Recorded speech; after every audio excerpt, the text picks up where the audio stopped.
The Trumpet Daily is presented by Stephen Flurry. The program analyzes world news and history from a distinct perspective and compares current events to prophecies found in the Bible.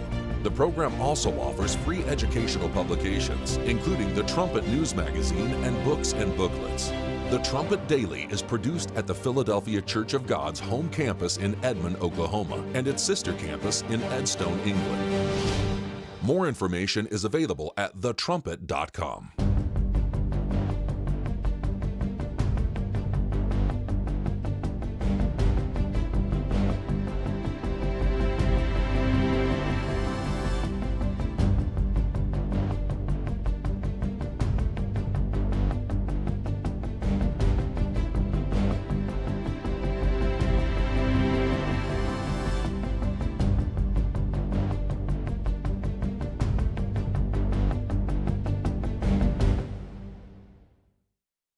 The Trumpet Daily program begins right now. Today's world news, what it means, where it's taking us. I bring you the one and only possible message of world peace. This is a message of hope, tremendous hope. And he said unto me, you must prophesy again. The Trumpet Daily program begins right now. Would you use a nuclear weapon against Iran? You posted on Truth Social a few weeks ago. We don't need it. Why do I need it? Why would a stupid question like that be asked? Why would I use a nuclear weapon when we've totally, in a very conventional way, decimated them without it? No, I wouldn't use it. A nuclear weapon should never be allowed to be used by anybody.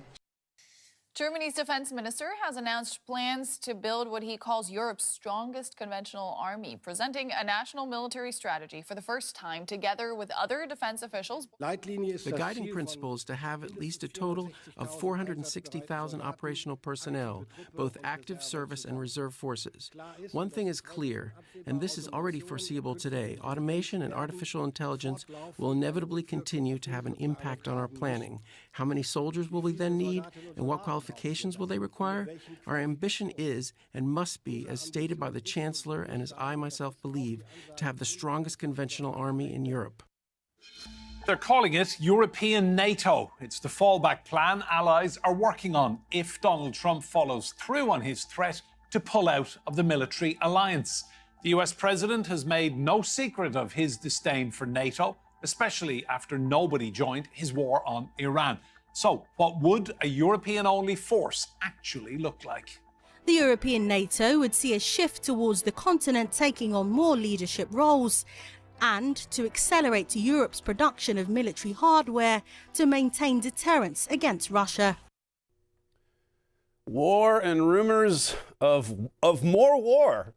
It's just in the dialogue almost constantly. You're going to use nukes or not going to use nukes? Europe's getting ready to go it alone once NATO is completely finished. I was watching the Bible reading as it goes on in D.C. this week. They're getting closer to the New Testament. We're going to grab some sound bites of commentators reading from the Olivet prophecy. I mean, all of this is building toward great tribulation. We produced a program on the Olivet prophecy last week. I guess it plays this weekend, actually. So you can be looking for that on this weekend's Key of David. You're listening to Stephen Flurry, and this is the Trumpet Daily. We appreciate you joining us on today's show. You can get to the live video stream of this program at thetrumpet.com or at the Rumble channel, rumble.com/Trumpet Daily. Also, we've got a channel at YouTube as well. Appreciate our producers subbing in for me on yesterday's show. I guess you got to see one of the Life and Teachings episodes or podcasts that we've been producing as well. So lots of content being generated by thetrumpet.com and by the editorial team, the TV department, because there's so much to talk about. I believe Mr. Livingston commented on the new musical, Lamentations of Jeremiah. It's hard to believe. I was kind of laughing, not real loud, but a year and a half ago, as our music director often does. He plans things well in advance. And I thought, boy, that's a long time off, a year and a half or so. They're all going to be just in perfect pitch, having had all those practices and such. And I mean, like with anything in God's work, it's always a rush to the finish line. But the Choral Union, Armstrong College Choral Union, they've been working hard with their weekly practices now for the last many months. And everything culminates in the afternoon showing this Sunday. If you'd like to get tickets, I think there's still maybe a couple hundred seats available in the auditorium. Just go to armstrongauditorium.org. But if you live far away, you can also go to that same website and figure out how to live stream the event. Some really amazing music will be playing in God's house Sunday afternoon. So that's Lamentations of Jeremiah, put on by the Herbert W. Armstrong College Choral Union. We've got some special singers that are coming in, as well as some locals here, and to make up for all of the instruments that we need to accompany the Choral Union. So that's at armstrongauditorium.org. So President Trump insists that he's not being rushed. He keeps bringing up Vietnam or, previous wars that went on for years and years and years. And he's saying, it's a good point. It's only been going for 5 or 6 weeks. This was President Trump in the Oval Office yesterday, clip 4. How long are you willing to wait until you get a... Well, don't rush me. Don't rush me, Jeff. Guys like you want to say, oh, so we were in Vietnam for 18 years. We were in Iraq for many, many years. We're in for I don't like to say World War II because that was a biggie, but we were 4.5, almost 5 years in World War II. We were in the Korean War for 7 years. I've been doing this for 6 weeks. And their military is totally defeated. We have no pressure. It's only guys like you with a question like that about what's your time. We've been doing it for 5.5 weeks. When he gave you a list, and as I made this point earlier this week, just the fact that you're supposedly ending 9 or 10 wars tells you all that you need to know about the world we're living in. There are wars everywhere. And then he's going down through our history, just since World War II. Wars that went on for years. So don't rush me. Don't rush me. He tweeted this out. For those people, fewer in number now than ever before, that are reading the failing New York Times or watching fake news CNN, that think that I'm anxious to end the war, if you can even call it that, with Iran, please be advised that I am possibly the least pressured person ever to be in this position. I'm not anxious at all. I'm not in a hurry. It's probably another tweet that didn't really need to be said. This is, again, from the Oval Office yesterday, clip 8. It's amazing what we've done. So I've done that within that period of time that I mentioned, but I don't want to rush myself, because every story says, oh, Trump is under time pressure. I'm not. No. You know who's under time pressure? They are. Because if they don't get their oil moving, their whole oil infrastructure is going to explode. You know what that means? Because they have no place to store it. So I'm not under any pressure whatsoever. We've never had so much ammunition. Our ships are loaded. I call them locked and loaded. They're locked and loaded. They're ready to go. We have much higher quality equipment than we did when we first started the war, and or the military operation, whatever you want to call it. There's this, you just put all the statements together. And yes, it's only been 5-6 weeks, but as I noted earlier this week, the back and forth, closed, open, finished, obliterated, not finished. Don't rush me. This will be over quickly, but don't rush me.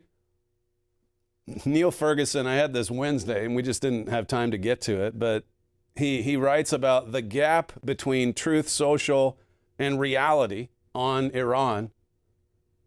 You've got all of these bombastic statements, provocative statements that the president is regularly tweeting. But what is the reality on the ground? Do they square? And, we went through with our notes preparation on Wednesday, just how often you see reality.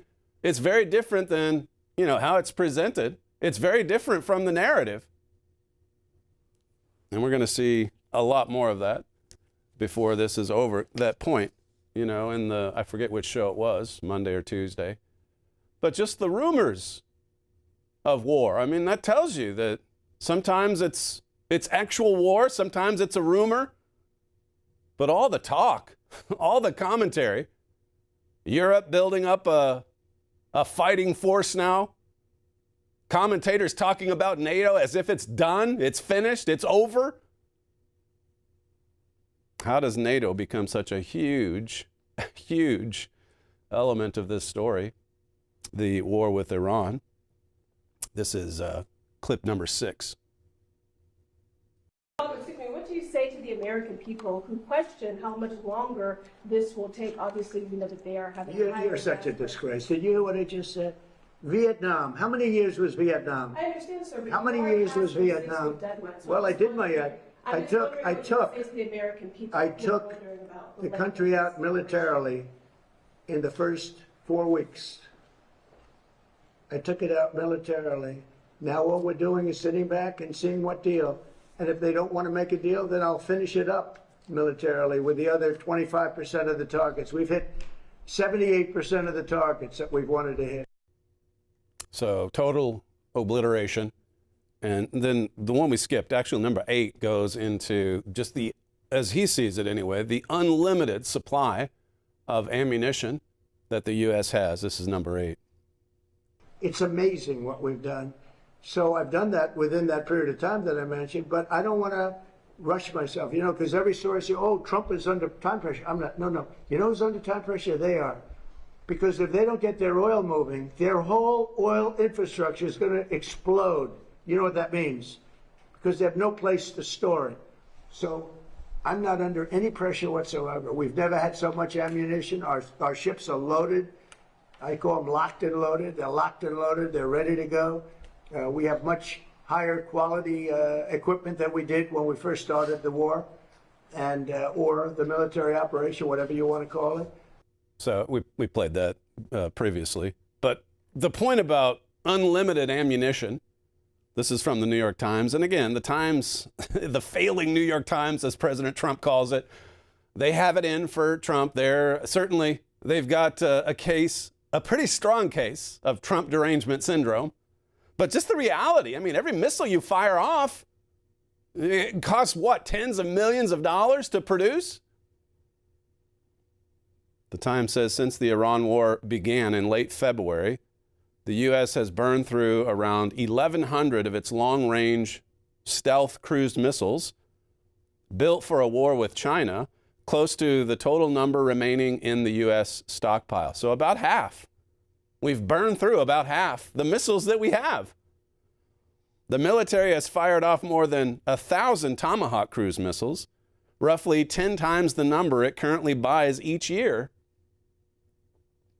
The Pentagon used more than 1,200 Patriot interceptor missiles in the war at more than $4 million a pop, and more than 1,000 precision strike and ATACMS ground-based missiles, leaving inventories low, according to the Defense Department. It just takes you through the numbers. I mean, this is the reality of war. We've talked before about just how expensive it is to wage war, how expensive it is to win a war. Patriot interceptor missiles can cost nearly $4 million each. The U.S. produced about 600 of them in 2025. More than 1,200 have been used in the war so far, according to the Pentagon. So it just goes through, this article does, every category of ammunition, showing that our supplies are dwindling. It's not like it's a shock, or it shouldn't be. We're using a lot. And what are we getting in return? Because it certainly is an unconditional surrender. As I say, the narratives, they're changing almost every hour. The reality on the ground doesn't always square with, the social media posts. Wars and rumors of wars. It says here, White House officials have refused to estimate the cost of the conflict so far, but two independent groups say the expense is staggering, between $28 billion and $35 billion, or just under $1 billion per day. $1 billion per day. My producer just scared me over there. He's lurking in the dark. What happened? Did the background go away? Yeah, TV just turned off. Oh, no. Try to figure that out for you. That's okay. This says here, White House official, well, $1 billion per day. And then further on, it says, the conflict has underscored the Pentagon's over-reliance on excessively expensive missiles and munitions. This is all part of the push-button warfare.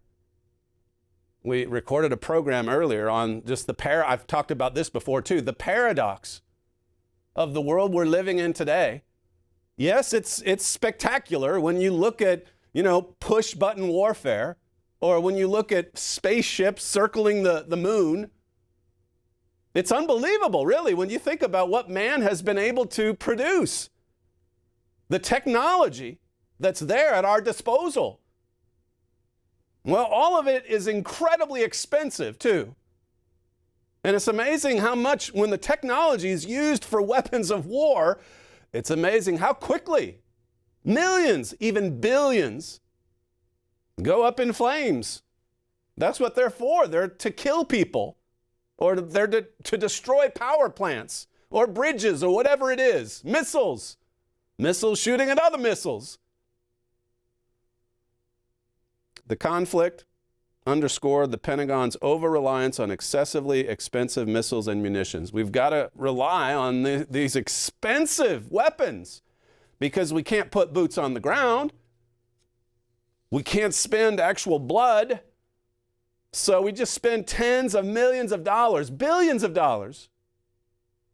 This is breaking the back of America, as if America even has the funding to pay for this.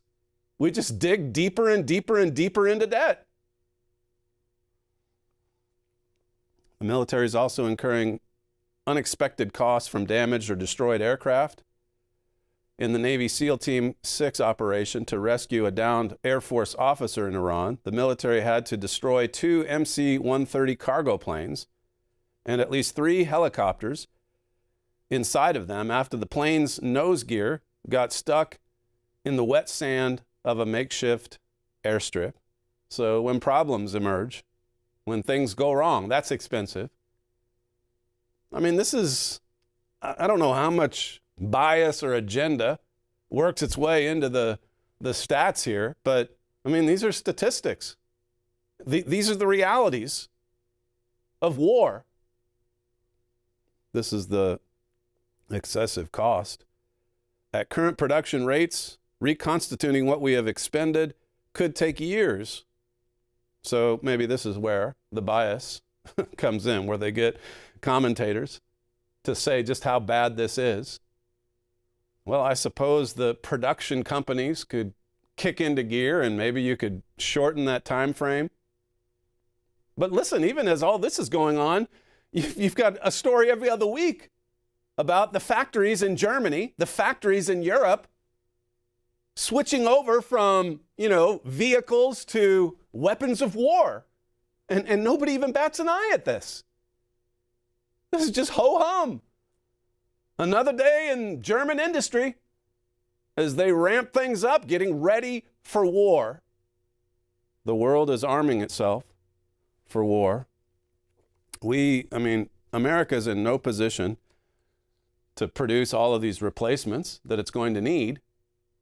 Here again, Leviticus 26:20, it says that we'll spend our strength in vain. What happens when we've spent billions and billions and billions? And then you don't even get, unconditional surrender out of it? Maybe you set the nuke program back a few years. Here's another narrative. It's fake. I played the clip the other day, President Trump saying how reasonable this new regime is. The son, who's even more of a hardliner than the father. And now the Trump administration is trying to sell that as, well, we accomplished regime change because everybody died. Everybody got killed. And now the son's in there, or at least he's supposed to be. It is a little murky in the fog of war. But this is not going to end well. And meanwhile, as I say, you've got to keep your eyes on Europe. This is just one more from the Oval Office yesterday, clip 9. I'm not asking anybody for more time. If you need more time, does that mean Americans should anticipate spending more on gasoline for the foreseeable future? For a little while. And you know what they get for that? You know what they get for that? Iran without a nuclear weapon that's going to try and blow up one of our cities or blow up the entire Middle East. You want to see what shock would be? And I have to be honest, the stock market is at an all-time high right now.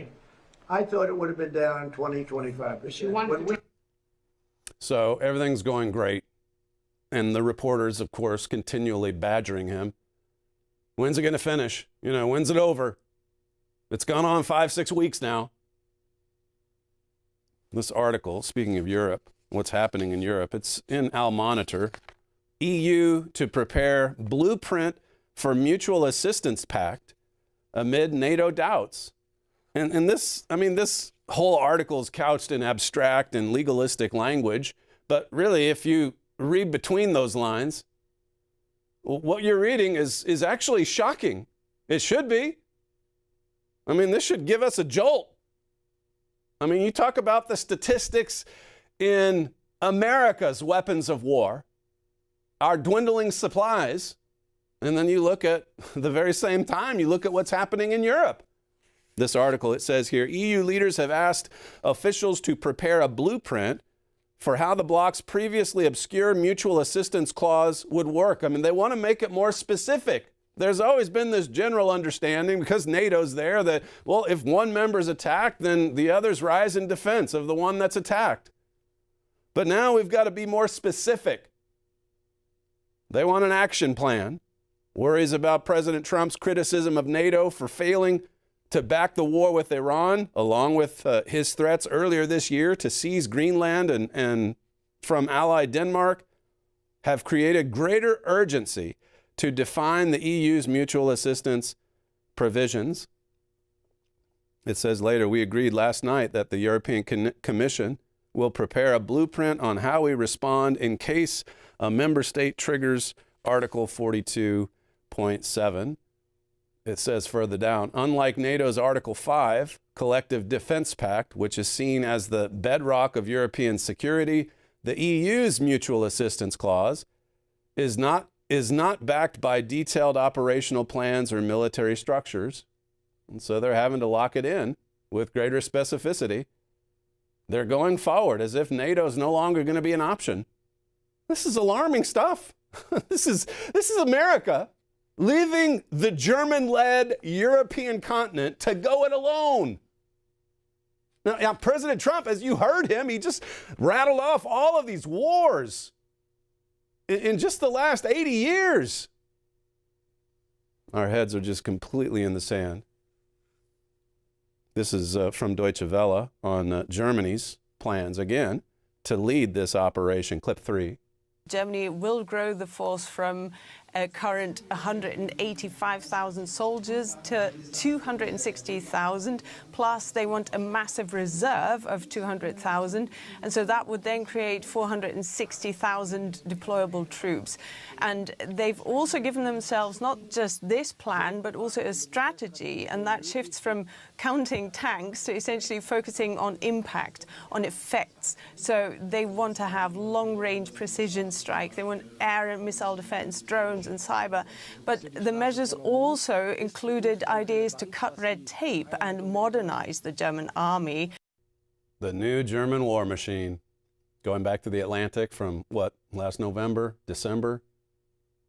And then you have this, Germany's leading the way and everybody's encouraging it. Nothing to be alarmed by. This is Ursula von der Leyen. She's at a Cyprus summit briefing, and basically, again, like every world leader, we're calling for peace. But you listen to who she mentions and such, and it's basically the the now forming Psalm 83 alliance. Everybody's being drawn in. Wars and rumors of war. This is clip 10. So we call for the respect of Lebanon's sovereignty and territorial integrity. A temporary pause is not enough. We need a permanent path to peace. And on the way, we will continue to support the Lebanese people. In times of crisis, bonds grow stronger. Because we're not just partners in managing crisis, we are partners for the future. And this is why we held recently our first ever summits with Jordan and Egypt, and are reinforcing our strategic and comprehensive partnerships. In January this year, we announced a new political partnership with you, President al-Shara, with Syria. Earlier this week, we have proposed resuming the EU-Syria cooperation agreement. And in 2 weeks, we will host the first high-level political dialogue between Syria and the European Union, paving the way for a possible future association agreement. Turning to the Gulf countries, last week the Secretary General of the GCC and I agreed that our partnership needs to become a broader geopolitical partnership. The EU-GCC summit later this year, I think, gives us the opportunity to do exactly this. We are also ready to team up with the Gulf countries to diversify export infrastructure away from solely the bottleneck of the Hormuz Strait. It's all perfect, isn't it? Perfect cover. America takes the lead. America hits Iran hard. America spends about half of its ammo. Europe doesn't join the effort. Europe doesn't support the effort. Europe denounces Orange Hitler. Trump is very upset. He doesn't like NATO anymore. And meanwhile, I mean, as the U.S. continues on with this operation, this war, Europe is able to prepare. Europe is able to observe, to watch, to form alliances. They're coming into the Middle East with a show of force, a whirlwind of force. That's what Daniel 11:40 says. They're not going to be on the sidelines forever. I mean, you can just dismiss it and say, this is not ever going to be serious. They don't have it in them. Too many bureaucrats. It's coming. Your Bible says it's building to great tribulation. And President Trump, I mean, you heard it in the cold open. He can talk all he wants about the nukes should never be used by any nation. But the truth is something much, much more horrific. These incredible, technologically advanced weapons of warfare, they've been used. Man creates them to be used, and he will use them. That's why Matthew 24 says that God has to intervene to save us from ourselves. We've never, it's only been since the end of World War II that man has even had the technology that could conceivably destroy all of human civilization. So here's where we are. And okay, of course, we're not going to use nukes. How dare you ask the question? We've destroyed them with conventional warfare, with conventional weapons. I mean, is that something we can brag about? We've only used the bombs that are a little bit smaller, not quite as explosive, not quite as powerful. You have to give President Trump some credit for at least standing up to the king of the South. But the bigger point, as I keep saying, the bigger point is that we're living in a war. We're living in a world filled with wars and rumors of wars. Everything intersects with the Olivet prophecy, as we've said. Everything is connected. Melanie Phillips. The dawn of a new world order. Yes, we're entering into a new age, a new world order. Most people in America are against the war with Iran, as they are in Britain too. Very few, however, actually understand why this war is as necessary as it is unavoidably complex. You hear it from the reporters. Why should we go beyond 5-6 weeks? Don't rush me, says President Trump.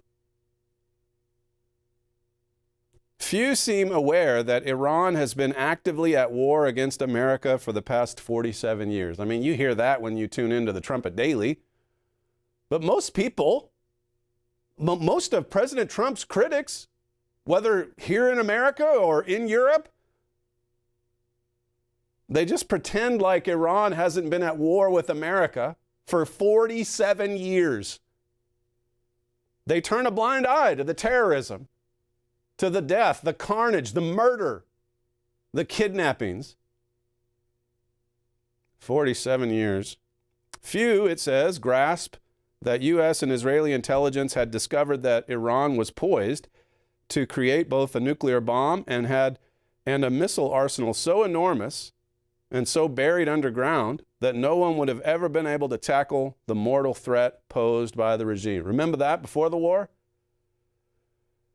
President Trump's people said, we're just weeks away. We were weeks away from them getting the bomb. And as he kept saying, I mean, once they get it, they're going to use it. They're going to use it. So what kind of world? When you have a U.S. president saying, we're never going to use nukes, no nation should use nukes, and oh, by the way, Iran nearly got one, they would have used it. That's just the world we're living in. There are plenty of madmen to go around. There's a madman out there that's quite happy about pushing that button. More push-button warfare. More, even bigger, even more expensive missiles. Man's going to use them. The dawn of a new world order. It says instead the American British public have been fed a remorseless mainstream media narrative framed entirely by obsessive hatred of Donald Trump and Israeli Prime Minister Bibi Netanyahu. This presents the war as a reckless choice into which Trump was bounced by Netanyahu, that it was always going to be a disaster and that it's already been lost. I mean, you think about how many commentators, they want America to lose. But then you look at the history. Besides World War II, President Trump rattled them all off in that clip I played. Mr. Armstrong makes the point in U.S. and Britain in Prophecy. Why is America not winning wars anymore? What happened? Well, Leviticus 26, verses 19 and 20. That's what happened. I'll read it to you. God says, I will break the pride of your power, and I will make your heaven as iron and your earth as brass. And the thought continues, and your strength shall be spent in vain. It says, for your land shall not yield her increase, neither shall the trees of the land yield their fruits. A dire prophecy. Strength. So there is strength. There's even strength that's spent, but it's spent in vain. In other words, it doesn't produce. It doesn't produce victories. It doesn't claim victories. Melanie Phillips says, America's blockade of the Strait is causing Tehran to lose hundreds of millions of dollars a day in vital revenue, while the buildup of oil will potentially cripple the oil wells themselves and put them out of further use. The fact is that this war is neither won nor lost. Both sides say they have the upper hand. Everything depends on Trump. How's this going to play out? It's a test of will. And as I say, he's got to go at it with those reporters every day. They want to see President Trump fail. They want to see America lose. They're portraying Trump as the one that's going on the offensive, the one who's a warmonger, or if not him, Bibi, or both of them together. Melanie says it's very alarming that opposition to the war in America is feeding into a growing general public animus against Israel. This is something we've been following closely as well. It is alarming that there could be this kind of Jew hatred, so much of it, and that the mullahs would pretty much get a pass. They're seen as the victims. Israel's governing class is all too aware of this deeply troubling American trajectory. It says concern about Trump's successor has meant that Israel has begun to develop its own arms industry to reduce its dependency on the U.S. Well, welcome to the club. It's getting more members with each passing week. Europe, I mean, they've changed the factories over to war-making machines. And now Israel, for its part. We don't know what's going to happen after Trump, so we better get some other alliances going. I mean, it doesn't mention Germany by name, but it should. They've already entered into a pact for defense. Germany and Israel, of all things. These two. It says here, whatever the eventual outcome of the Iran war, it's clear that Israel has become the main regional power in the Middle East. It says this is an inflection point for civilization, and Israel is poised to become the fulcrum of a new world order. Israel, it says finally, is very concerned that it may be losing America. America should be no less concerned that it's losing Israel. This is the new world order that we're entering into, and of course the Bible talks about that brotherhood unraveling. The Bible talks about, in the book of Hosea, little Israel turning to Assyria or Germany. All of these things are beginning to happen. Well, I already touched on the Neil Ferguson bit about just the growing disparity between reality and fantasy. And you certainly see that on display with respect to the war with Iran. When we come back, I'll just give you a few snippets from the recent program we recorded on the great paradox of our day. We also have this week's installment of WorldWatch to look forward to as well. Lots to squeeze in the last 15 minutes or so. You're listening to Stephen Flurry, and this is the Trumpet Daily. We'll be right back. Celtic Throne is back on tour. This summer, 15 cities, 8 states, one unforgettable experience. Experience this revolutionary new show, an electrifying fusion of Irish dance, music, theatre and cinema. Experience the show audiences worldwide are raving about. Absolutely fantastic. I've seen the River Dance and the Lord of the Dance, and they were amazing. This blew me away. Absolutely marvellous. And I've been to see Riverdance about 5 times, and this is amazing. Absolutely amazing. I love it. It's thrilling. It stands at the side of Lord of the Dance and Riverdance. It's equal partner. Absolutely stunning. Absolutely incredible. Not in my wildest dream did I think that it could compare to the other shows, but it was amazing. Amazing. My favourite show I've been to ever, and I've been to Riverdance, Lord of the Dance, just my favourite. It was amazing. It was amazing. Best experience ever. Don't miss your opportunity to experience the trailblazing new Irish dance show capturing the hearts of audiences all over the world. Get show and ticket information at CelticThrone.com.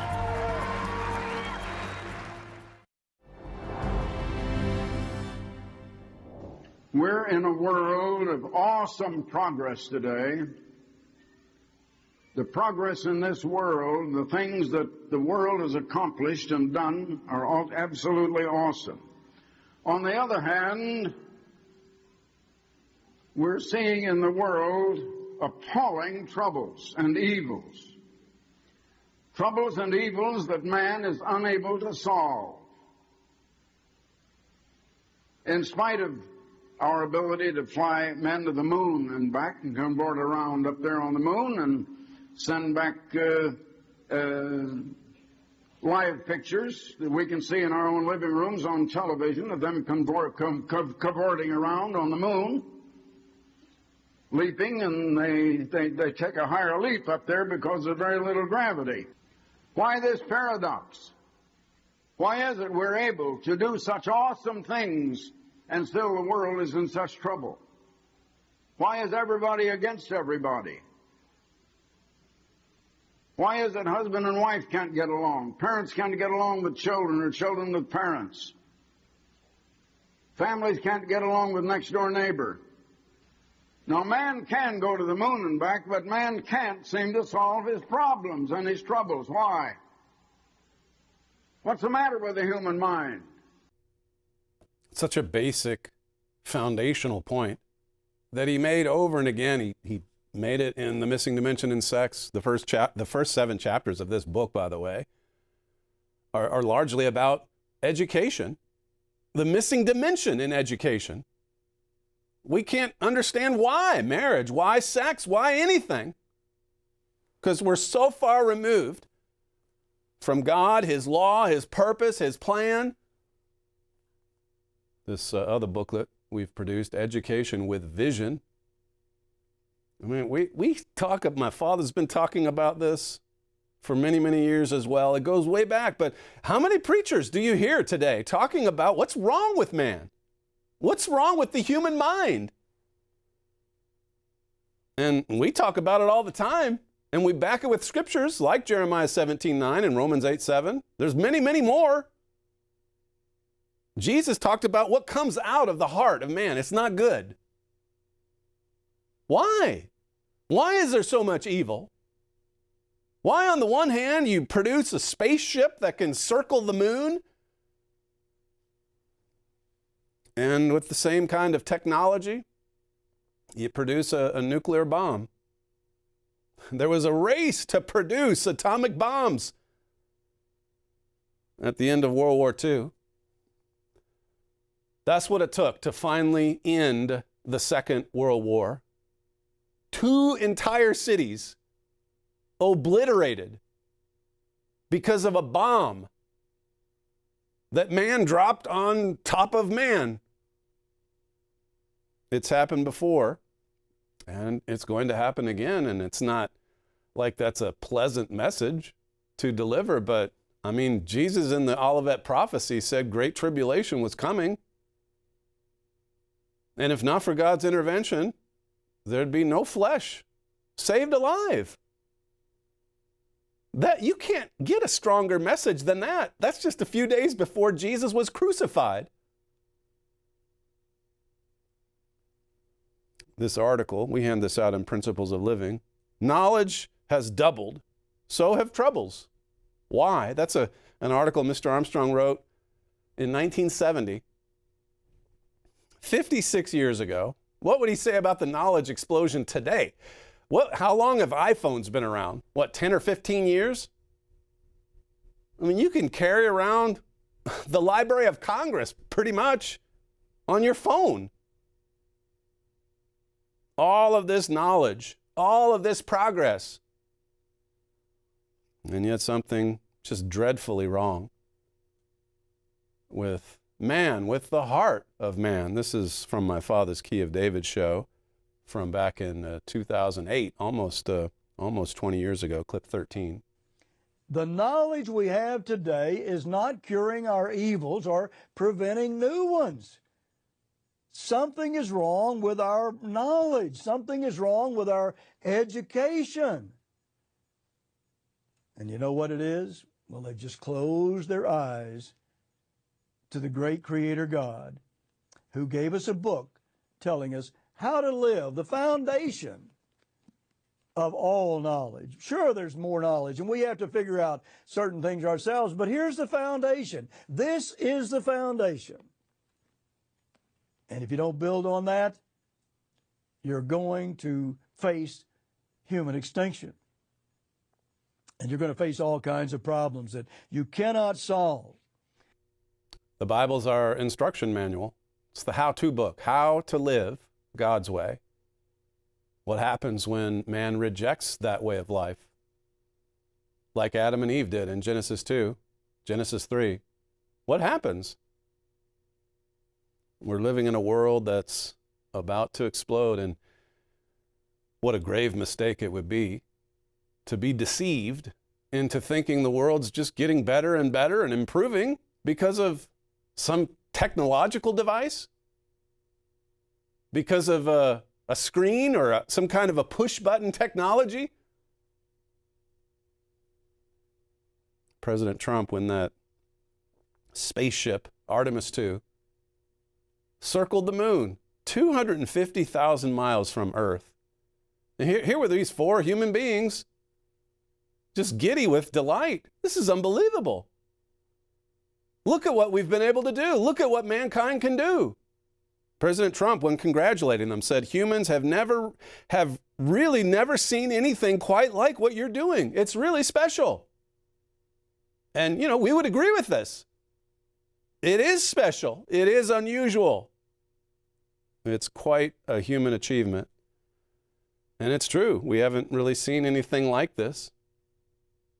Which begs the question, why do we have so much trouble in this sophisticated, technologically advanced world that we're living in? Mr. Armstrong used to talk about all of this progress, working with the material creation, spectacular developments. But none of those developments have shown us the way to solving our very basic, most fundamental problems. So much evil, so much perversion, so much division. We can't solve those problems. I gave you this tweet a while back. The USA is in a vibe shift. It's now the age of heroes, miracles.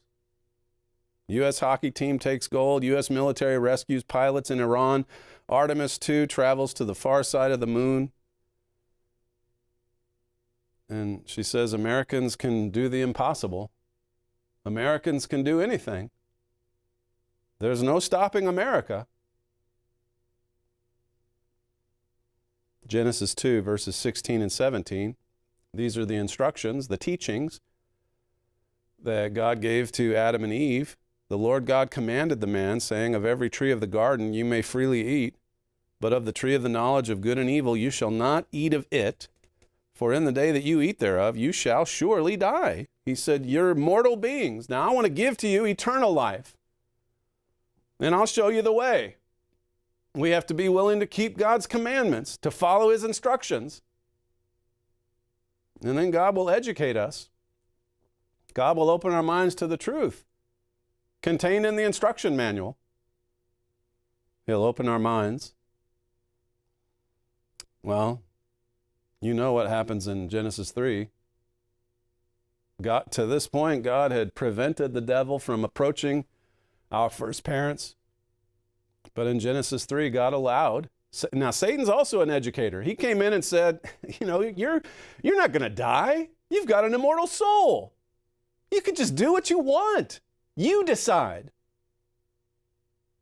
And so when Adam and Eve rejected revelation from God, when they rejected the tree of life, you see it in the end of Genesis 3. God cut them off from the tree of life, from true education.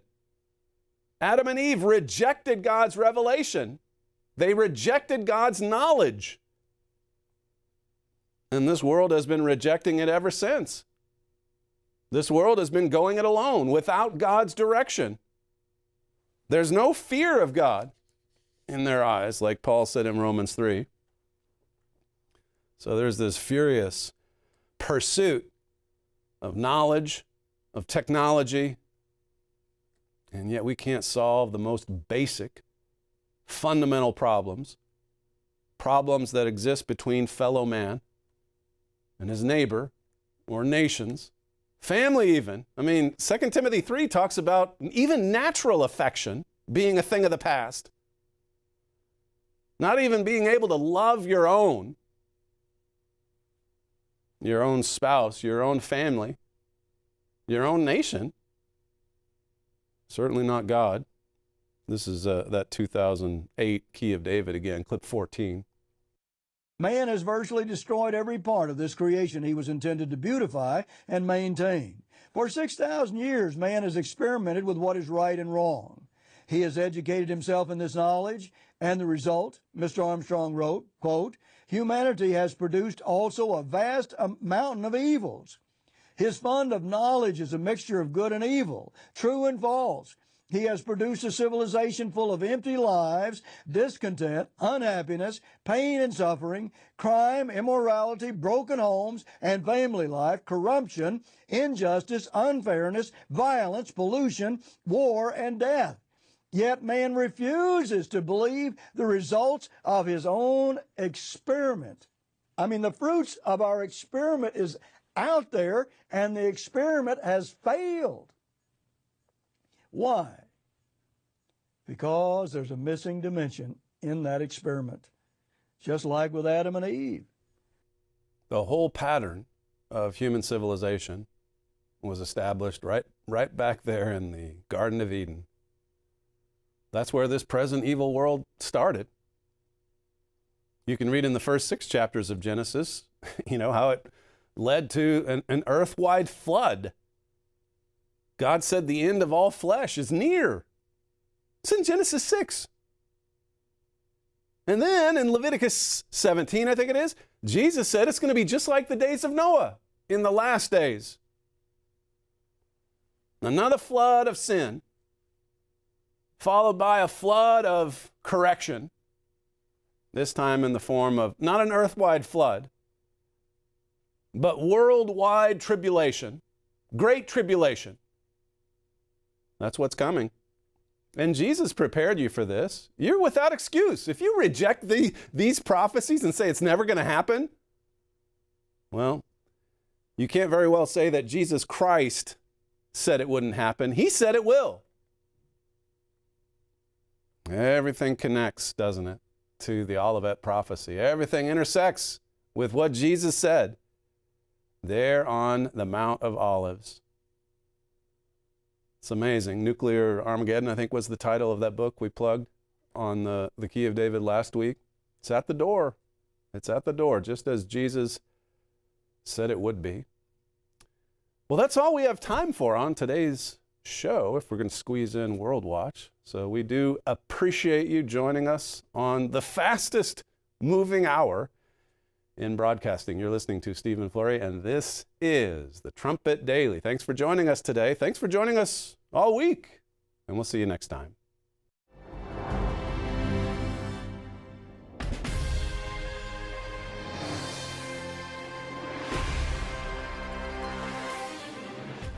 On April 21st, Japan lifted a decades-old ban on selling lethal weaponry to other nations, a move that highlights its rise as a major global military force. After World War II, the U.S. occupied Japan and enshrined Article 9 in its new constitution. This clause was designed to prevent a resurgence of Japanese militarism, banning war as a means for Japan to settle international disputes. Japan's post-war pacifist posture included a ban on most arms exports. In recent years, Japan had eased the arms export restrictions to help nations such as Ukraine, but it still limited such sales. This week's sweeping legal overhaul scraps the remaining limits, allowing Japan to export cutting-edge, lethal weaponry to any country that signs defense transfer deals with it. Japan's increasingly militaristic posture may appear reassuring given its alliance with the U.S., but Bible prophecy warns of a coming shift that will align Japan with Russia and China against America. To understand, read Japan's Coming Betrayal of America. American and Israeli attacks on Iran and Iran's subsequent terrorism against civilian energy shipping in the Strait of Hormuz has caused energy shortages and government deficits around the world, the New York Times reported April 15th. The German government will lose $1.9 billion in revenue from lowering fuel taxes for the next 2 months. Canada will lose $1.7 billion from taxes on gas, diesel, and aviation fuels until September. Austria, India, Ireland, Kenya, the Philippines, Poland, and Spain are among the other governments with similar plans and projected shortfalls. Dozens of countries have cut taxes, subsidized energy bills, or given cash relief to their populations at the cost of increasing their national debts. The International Monetary Fund said April 14th that the conflict could cause a global recession and advised governments to take measures to help cut costs for the average consumer. However, the next day, it stated that many nations are simultaneously accumulating unsustainable levels of debt. To learn more about the critical importance of international economies in Bible prophecy, read our Trends article, Why the Trumpet Watches America's Economic Collapse. Pope Leo XIV paid Algeria its first ever visit by the head of the Vatican on April 13th, commencing a 10-day visit to West Africa.